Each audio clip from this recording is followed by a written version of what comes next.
In the heart of the West Side, there's a place you can go to find the stories of this community. Anyone who has left their home and tried to find a new one in a strange place, at times welcoming and at times hostile, they should find themselves in the pages of the voices of Latino authors. Hot vapor enveloped us as I shoved open the front door. My mom was boiling beans in the kitchen, and we would boil with them.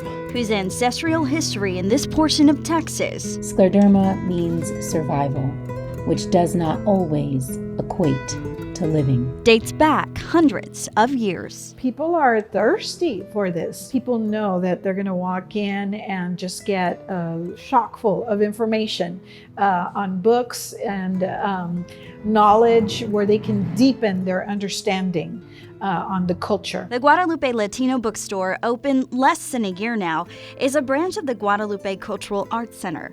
The hope for Executive Director Cristina Bailly was to expand the center's literature program, which has fallen short over the years. This is special probably because there's only a handful of specifically Latino bookstores in the entire country. And I know there's not another Latino bookstore or Latinx bookstore in the state of Texas.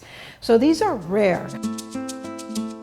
Shelves filled with books written in both English and Spanish, offering a variety of authors like poet Carmen Tafoya. I have slipped chile under your skin, secretly wrapped in each enchilada. To children's author Javier Garza. I love Pan de Muertos, says little Joaquin.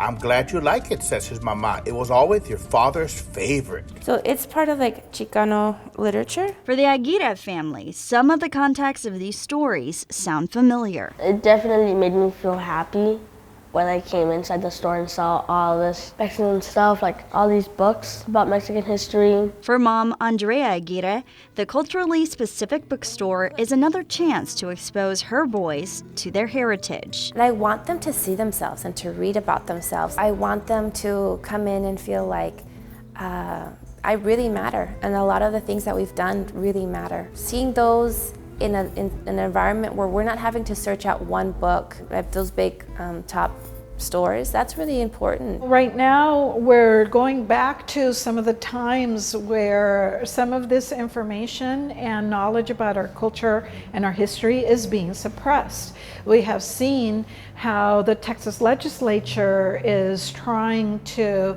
bring some books under attack. We have seen this in other states. The Guadalupe Center providing a central place where the public can discover new titles. I have pencas growing out of my body, beautiful blue maguey veins stretching brown hands. And a space Latino authors know they can take their books. We will be the center for independent presses in Texas. We know that Latino authors have a hard time getting published.